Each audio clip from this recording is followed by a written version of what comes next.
그럼 이제 국민의힘 전당대 네. 소식으로 한번 가보겠습니다. 네. 이제 내일이 드디어 이제 그 전당대 일입니다. 1차에서 결론 날지 다시 2차 투표 갈지 모르겠습니다만은. 그런데 의외로 투표율이 좀 낮아요. 지난번 그 38 전당대회보다도 훨씬 낮고 그다음에 오늘까지 이제 ARS 투표가 오늘 이제 여론조사가 진행 중인데 오늘까지. 근데 여론조사가 조금 높다곤 하긴 하더라도 이거 지금 20% 포인트밖에 안 되기 때문에 좀 낮는데 이 대표님 보시기에는 이 낮은 투표율의 유불리 어떻게 한번 보세요? 후보들별로. 이제 당원 조사에 대한 결과가 일반 조사기관에는 없기 때문에 네. 이제 일반 여론조사 중에서 국민의힘 지지층 또 무당층을 그렇죠. 갖고 이제 유추해 보는 건데 그동안에 뭐 한국갤럽이라든지 또 뭐 엠브레인, YTN에 의한 조사 뭐 등등해서 이 전당대회 결과들이 일부 소개가 됐었는데 그 중에서 한동훈 후보 같은 경우는 그 중에서 나이가 젊은 후보긴 합니다만 국민의힘 지지층에서도 고연령층에서 지지를 좀 많이 받았던 후보였었어요. 근데 이제 통상 일반 여론조사에서는 투표율이 낮아진다라고 하면 보통은 젊은 층에서 빠지기 때문에 투표율이 낮아지거든요. 네. 고연령층은 대체로 투표를 늘상 높게 하기 때문에 그렇다면 한동훈 후보 입장에서도 투표율이 낮아진다. 이건 고연령층에서 지지가 높은 후보 입장에서 한동훈 캠프에서는 그다지 불안할 요인은 없는 것 같은데 이제 나경원 원희룡 윤상현 캠프에서는 이건 우리한테 유리한 것이다. 한동훈 후보와 TV 토론하는 과정에서 실망한 분들 투표 안 했을 것이다라고 하는데 그거는 이제 각 후보 캠프에서 이제 전망하는 것이고 글쎄요 이 지난번 공소 취소 논란 이 부분은 이제 한동훈 후보한테 조금 불리했죠. 사과까지 했었기 때문에 그래서 일부 통신사에서 이제 보도가 됐던 당원 자체 여론조사 이제 50% 넘게 한동훈 후보가 지지를 받았다라는 보도가 나왔다가 삭제가 됐는데 만약에 그것이 사실이다라고 하면 제가 이제 여러 캠프에 이제 물어보니까 그게 사실인 것 같아요. 근데 이제 50%좀 넘는 수치였다라고 알려졌는데 이제 공소 취소 논란 때문에 한동훈 후보가 사과하고 그 과정에서 한 5% 10% 포인트 빠졌다면 과반을 못 넘기 때문에 조심스럽게 결선 투표까지도 갈 수 있는 분위기 아니겠느냐. 근데 좀 결선 투표까지는 또 며칠 시간이 있기 때문에 결선 투표 가게 되면 좀 예측하기 어려운 상황도 배제할 수 없다 이렇게 보고 있습니다. 결선 투표까지 닷새를 더 시간을 갖다 28일이니까. 그러면 이제 합종형이 있을 수가 있죠. 뭐 나경원 후보든 원희룡 후보든 윤상현 후보든 만약에 어느 한쪽 두 분은 이제 떨어질 수밖에 없는 건데 이제 비한 후보를 지지하겠다 공식적으로 표명하게 되면 그러면 이제 막상막하도 될 수 있다라는 거죠. 자, 근데 최 소장님, 한동훈 후보는 주말 내내 본인은 이제 65%포인트의 투표율을 좀 보여줘야 된다. 65%를 강조했는데 실제로는 그거보다 훨씬 못 미치게 일단 결과가 날 것 같아요. 한 후보가 왜 65% 캠페인을 했다고 생각하세요? 이게 지금 사람들이 우리가 좀 주의해야 될 게요. 이게 엄청 높은 투표율이라는 걸 일단 이해할 필요가 있어요. 아, 그래요? 왜냐하면 우리가 공직선거는 전 국민적으로 시스템이 많이 갖춰져 있고 선거운동을 몇 달 동안 하고 어마어마한 캠페인들을 하잖아요. 그리고 선거에 대한 인지도도 상당히 높은 거고. 그런데 이게 정당 투표율이에요. 지금 국민의힘의 투표권자로 보는 분들이 대략 한 95만 명 정도를 보고 있거든요. 그러면 민주당은 보통 정당이 투표해서 투표율이 한 40%가 넘는다는 건 어마어마하게 높은 수치예요. 지금 현재 국민의힘이 한 46% 정도 투표가 나왔는데 46% 자체가 엄청 높은 거라고 이해를 해야 되고 다만 지난번보다 낮은 건 사실이에요. 지난번보다 7%포인트가 낮은 건데 그때는 윤석열 대통령 임기가 1년이 아직 안 됐을 때였어요. 윤석열 대통령이 대통령으로 취임하시고 3월 8일 전당대회였으니까. 38 전당대회고 대통령 취임일이 5월 10일이었거든요. 그러니까 한 대략 대통령 당선되고 취임하고 10개월 정도 된 상태의 선거인 거죠. 그러면 당연히 국민의힘 지지하시는 분들은 뭔가 어떤 그 정부의 첫 출범이잖아요. 출범하는 시기니까 기대감이라 등등이 있기 때문에 그래서 지난번 투표율이 엄청 높았던 거고 현재 투표율도 아마 제가 그 민주당 나중에 선거 다 끝나서 투표율 서로 비교해보면 아시겠지만 민주당보다도 최소한 10%포인트 이상 아마 높을 걸로 좀 예상이 되는데 이게 낮은 투표율이라고 하는 게 일단은 사실이 아니다. 아마 역대 투표율과 비교해도 그럴 거니까 바로 직전은 좀 원래 새 정부 출범 직후에는 어느 뭐 민주당 계열이든 국민의힘 계열이든 투표율이 높을 수밖에 없어요. 그 이긴 쪽 선거에서는.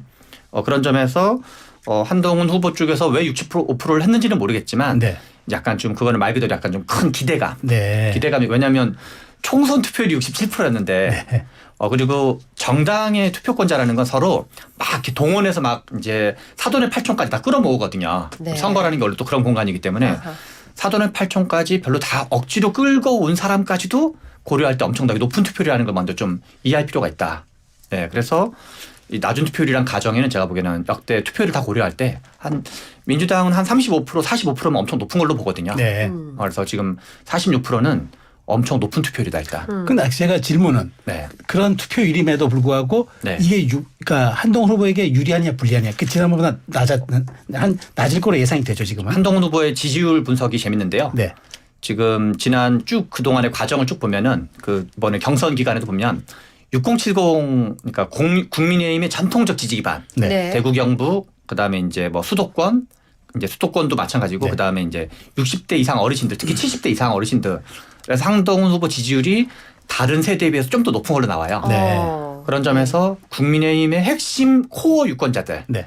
핵심 유권자들이 뭔가 윤석열 대통령으로는 좀 안 될 것 같다 보수 쪽이 네. 해서 한동훈 후보를 지지했던 게 있기 때문에 물론 이번에 이제 일부 비판적인 정서가 있는 분들도 있겠지만 어대안의 흐름을 깨졌다고 보기는 어렵고 그리고 이번에 이제 그 공소 취소 논란이 있었지만 김건희 여사 문자 논란에 비하면 파워가 약했다고 봐야 되거든요. 네. 그때도 전혀 지지율이 떨어지긴커녕 오히려 올랐었거든요. 네. 그런 점에서 고려할 때 공소 취소 논란이 지지율을 떨어뜨렸을 가능성은 거의 없어 보이고 그런 점도 여전히 어대안이고 그래서 저는 1차에 끝날 확률이 매우 높다고 보고 있습니다. 그렇게 보시는군요. 네. 제 생각에는 그 60%대 투표율까지 이제 얘기한 거는 네. 그동안의 일반 여론조사나 아니면 자체 당원 판세조사 때 과반을 넘는 네. 그래서 이제 어대한 분위기의 조사 결과를 봐왔기 때문에 투표율이 높으면 높을수록 유리할 것이다. 유리하고 네. 그 예상대로 나올 가능성이 있다고 보는 것 같은데 네. 만약에 투표율이 많이 떨어지게 되면 네. 그러면 최근에 TV 토론 때문에 특히 이제 공소 취소 논란 때문에 네. 아마 투표를 안 하는 분들이 계실 수 있기 때문에 그러면은 기존의 예상과는 좀 다르게 첫 번째는 결선 투표까지 갈 수도 있다. 네. 그리고 결선 투표 가면 또 뒤집혀질 수 있다 이런 불안감이 있을 수 있죠. 네. 그래서 최근에 여론조사랑 비슷하게 나오려면 60% 이상 많은 당원들이 투표하는 것이 유리하다 이렇게 보고 아마 그렇게 투표 동료를 했던 것이 아닌가 싶습니다. 네. 정리하면은 최 소장님은 1차에서 끝낼 거라는 지금 전망을 해 주신 거고 이택수 대표님은 2차 갈 가능성이 좀 높아졌다 좀 보시는 거예요. 저는 원래는 한 6대 4 정도로 그 결선 투표 없이 네, 1차에서 것이라고 봤는데 네. 이제 공소 취소 TV 토론 과정에서 네. 일부 당협위원장 또 전직 의원분들 패스트 트랙과 관련된 공소가 돼서 지금 이제 곤란해진 분들은 사실 갑자기 혼란스러워졌죠. 한동훈 후보를 지지했던 분들이었어도 네. 이 상황에서는 또 나랑은 다른 지금 길을 가는 것이기 때문에 네. 그래서 아마 좀 당협 그 단위별로 조금 이탈표가 충분히 있었을 수 있다고 보거든요. 그래서 네. 지금 조심스러운 전망이긴 합니다만 결선 투표의 가능성도 충분히 있다. 왜냐하면 제가 당내 이제 뭐 관계자분들한테 물어봐도 조직표 이 선거 운동은 예측하기가 너무 어렵기 때문에 네. 지금 어느 누구도 사실 결선 투표 가느냐 안 가느냐 장담을 못 해요. 그렇죠. 이런 상황에서는 네. 어대한 분위기에서 이제 판이 조금 바뀌어서 결선 투표 충분히 갈 가능성이 내일 좀 있다. 저는 그렇군요. 51%도 있다 이렇게 보고 네. 있습니다. 두 분이 아주 약간 흥미롭게 분석을 추가를 하면 하면 네. 지난번 38 전당대회 때 국민의힘의 어떤 투표권자 네. 해당하시는 분이 한 30만에서 35만 정도였었어요. 네. 지금 한 95만 정도니까 거의 한 3배 가까이가 살짝 안 되게 늘어났거든요. 네. 그런데 민주당 선거도 마찬가지인데 투표 방식이 되게 재밌어요. 투표 방식이 직접 그 투표를 찾아가서 투표하는 방식이 아니라 이 투표권자 모두에게 뭐 편의상 90만 명이라 표현하면 90만 명 모두에게 ARS 문자가 들어가요. 네. 네. 그러면 그 90만 명은 아무튼 문자를 다 받게 돼가지고 네. 그렇게 한 5번 정도 하게 들어가요. 아하. 그래서 그러면 투표가 있는 걸 다 알게 돼요. 네. 그래서 예컨대 민주당 선거도 우리가 민주당 경선이 있다는 걸 알지만 언제가 투표일인지 잘 모를 수 있잖아요. 근데 까먹고 있다가 그게 뭐가 날라오거든요. 네. 그래서 실은 이게 조직 투표가 되게 제한적일 수밖에 없어요. 우리가 옛날에 동원형 대의원대 네. 뭐 전당대회장이라든가 대의원대회라든가 이렇게 뭔가 조직을 오프라인에서 동원할 때는 전세 건수 몇 대 동원하고 이런 게 실은 중요한데 네. 이 90만 명 규모가 더군다나 이게 문자로 날라오는 방식일 때는 어차피 국민의힘 지지층 여론조사와 상대적으로는 근접하고 다만 당원의 하면은 조금 더 이제 적극층이긴 하겠죠. 네. 그래서 그거에서 일정 정도 차감해주거나 플러스하는 건 있을 수 있어도 국민의힘 지지층 여론조사와 크게 많이 차이 나진 않는다 일반적으로 그렇게 볼 수 있다고 저는 생각을 합니다. 알겠습니다. 네, 최 소장님 아까 그 공소 취소 논란이 그렇게 크지 않다고 얘기를 하신 것 같은데 사실 당 여권 내에서 또 보수 지지층 내에서는 이 사안을 굉장히 크게 보는 것 같고요. 심지어 한동훈 후보가 만약에 결선에 못 간다면 그 첫 번째 이유는 바로 이것 때문일 거다라고까지 얘기를 하거든요. 그러니까 이제 그거는 판단이 다른 건데 만약에 말씀하신 대로 결선에 못 가게 된다라면 그 말이 일단 맞는 거죠. 네. 그건 이제 재판단이 틀릴 수 있는 거니까. 그러니까 저도 뭐 이제 우리가 뭐 물민 여론이 어떤지를 정확하긴 하는데 여러 가지 정황을 이제 추정하는 걸 텐데 그러나 이게 더 근본적인 판은 윤석열 대통령은 현재 권력이신 거고 네. 한동훈 후보는 국민의힘 지지층 및 보수 쪽 분들이 보기에는 일종의 미래 권력일 테거든요. 그래서 국민의힘 지지층의 가장 일반적인 반응은 둘이 사이좋게 잘 해봐라 이걸 텐데 미래 권력을 꺾어버리면 실은 그 사이좋게 지내는 건 안 되는 거거든요. 그런 네. 점에서 말씀하신 대로 이러저런 사안에 대해서 불만은 있을 수 있으나 큰 틀은 미래 권력을 살리면서 뭔가 훗날을 도모하는 식으로 가지 않을까 생각되는 거죠. 네. 제가 이때 이택수 대표님께 요거 하나 여쭤볼게요. 지난번 3.8 전당대회는 윤 대통령이 참석해서 완전히 잔치 분위기를 한번 이끌어줬는데 네. 내일은 그러면 참석할 걸로 보세요, 안 할 걸로 보세요? 저는 참석 안 할 것 같고요. 제가 참모라면 참석하지 말라고 말씀 건의드리고 싶습니다. 네. 왜요? 왜냐하면 한동훈 후보가 될 경우에는 그동안에 대통령실 입장이 한동훈 전 비대위원장 쪽이 아니었었기 때문에 여러 가지 표정 관리가 어려울 것 같고 만약에 이제 결선 투표까지 가게 된다라고 하면 그 다음에 28일인가요? 이제 결선 투표 날 가셔도 충분하다라는 아마 참모들의 건의가 있었을 것 같고 제가 참모라도 그렇게 건의하고 싶어요. 한 번에 한 번에 결선 투표가 더 있을 수 있으니까 네. 그때 가서 한번 해보자. 네. 자, 근데 이제 이런 가운데 이제 나 후보가 의미심장한 행보를 하나 했어요. 오늘 패스트트랙 재판에 연루된 이제 전현직 의원들과 여의도에서 만찬을 하겠다. 이렇게 지금 얘기를 한단 말이죠. 이거 승부수인가요? 승부수라기보다 이제 마지막 한 표까지 챙기시려는 어떤 우리 본선거 다가오면 네. 막판에 뭐 48시간 뭐 잠 안 자고 하는 유세들 네. 이런 거랑 좀 비슷한 거로 봐야 되겠죠. 왜냐하면 이번에 패스트트랙 논란에서 나경원 후보와 원희룡 후보 둘이 지금 2등 경쟁도 실은 나름 치열하다고 봐야 되는데요. 네. 약간 나경원 후보한테 유리한 이슈였다고 봐야 되죠. 두 분에 국한시키면. 그렇죠. 원희룡, 네. 나경원. 그래서 일종의 어떤 2등을 확실히 좀 더 굳히기 위한 네. 그런 이제 막판에 이러저런 최대한 표를 끌어모으기 위한 그런 걸로 봐야 되겠죠. 아무래도. 알겠습니다. 저도 이제 공감을 네. 하는데요. 네. 나경원 후보가 그동안에 여론조사에서 2등으로 나온 경우도 있었습니다만 네.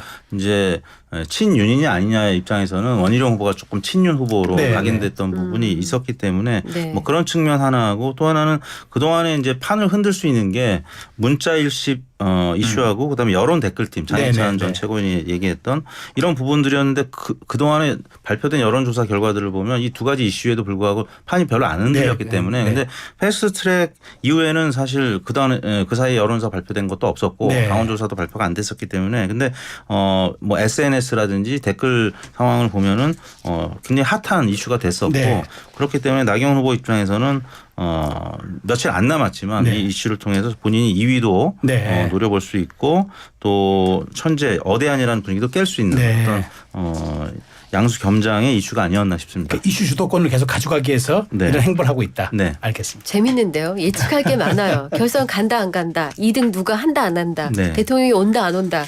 좀 여러 가지. 2등은 아마 이 대표님이랑 판단이 비슷하지 않을까 싶은데 말씀하신 거 들어보니까. 그래서 당정지 의원께서 2등 할 확률이 높다고 보고 있거든요. 그래요? 네. 알겠습니다. 당정 지지율이 그래서 오르는 것 같고 저는 원희룡 후보가 여전히 2위 가능성도 있는데 이제 최근 이 이슈 때문에 거의 팽팽해졌다 이렇게 생각합니다. 네, 알겠습니다. 뚜껑이 빨리 열렸으면 좋겠네요. 자, 더불어민주당 당대표 경선에서 이재명 후보가 경선 첫 주 누적 득표율 91%대의 지지를 받았습니다. 지난번 전당대회 때 77.7%랑 비교해도 그야말로 압도적인 수치인데요. 최 소장님. 지금 어떻게 보면 이제 김두관 후보 입장에서 좀 뭔가 이렇게 불만이 있을 수가 있어요. 예를 들어서 국민의힘 전당대회에서는 당대표가 토론회가 한 4차례 5차례 정도 있었는데 지금 딱 한 번 한 거거든요. 그래서 충분히 어떤 토론 과정을 거쳐서 하기보다는 그냥 곧바로 한 번 하고 곧바로 투표를 붙여버린 모양새 가지고 현재로서는 그래가지고 이제 김두관 후보 입장에서는 뭔가 좀 충분히 어필할 수 있는 기회를 좀 덜 보장받은 거냐라는 측면에서 약간 항의를 실제로 하고 하시다는데요. 네. 그러면 약간 단순 인지도 평가 그런 식으로 돼가지고 네. 현재로서는 이제 91%대를 받았는데 아직 몇 차례가 더 남아 있으니까 좀 더 이건 볼 필요가 있지 않을까 싶습니다.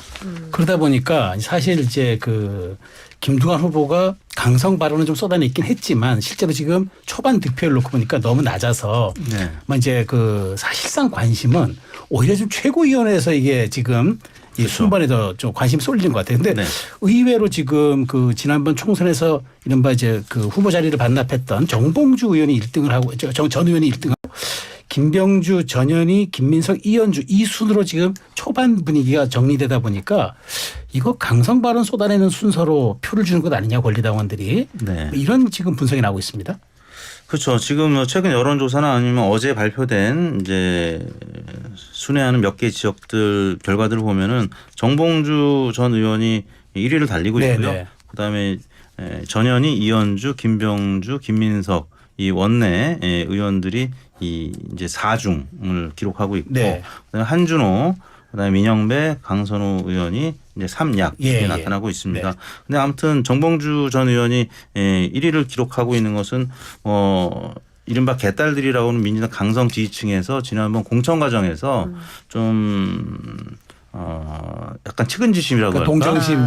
그 부분이 좀 있었던 것 같습니다. 굉장히 오랫동안 원외 생활을 하다가 모처럼 공천을 받고 원내로 진입할 수 있었는데 굉장히 오래된 이제 발언 뭐 이제 과거에 여러 가지 뭐 목함질의 발언이었죠. 여러 가지 이제 구설수에 오른 부분 때문에 공천이 배제가 됐는데 거기에 대한 이제 측은지심이 좀 있었던 것 같고요. 나머지 그 지금 4중에 해당하는 김민석 그다음에 이현주, 전현희, 또 김병주 의원까지 다들 그 에피소드가 있는 서사가 있는 좀 그런 분들입니다. 나머지 이제 3약 후보들은 그와 관련된 어떤 에피소드가 많지는 않고요. 뭐 전투력은 다 인정을 하지만 아팠던 기억들이 있는 분들에 대한 어떤 동정표 이런 부분들이 현재까지는 많이 지금 개입이 되고 있는 것이 아닌가 싶습니다. 그러다 보니까 이 대표는 여론조사 전문이시잖아요. 그런데 이러다 보니까 지금 정당 지지율도 사실 여론조사 그 기관별로 보면은 국민의힘에 조금 민주당 뒤쳐져 있고 이러다 보니까 이건 어차피 컨벤션 효과 한번 누려보지 못하고 그냥 이렇게 가다 보면은 민주당이 터닝 포인트가 없어질 수도 있다. 이런 얘기가 나옵니다. 네, 지금 뭐 컨벤션 효과는 사실상 누리지 못하고 있습니다. 지금 1주째 계속 소폭이지만 하락세를 보였고 국민의힘에 굉장히 오래간만에 오차범위 밖을 허용했구나. 오차범위를 넘어 수준으로 지금 뒤처지고 있기 때문에 이건 이제 리얼미터뿐만 아니라 다른 조사기관들도 마찬가지인데요.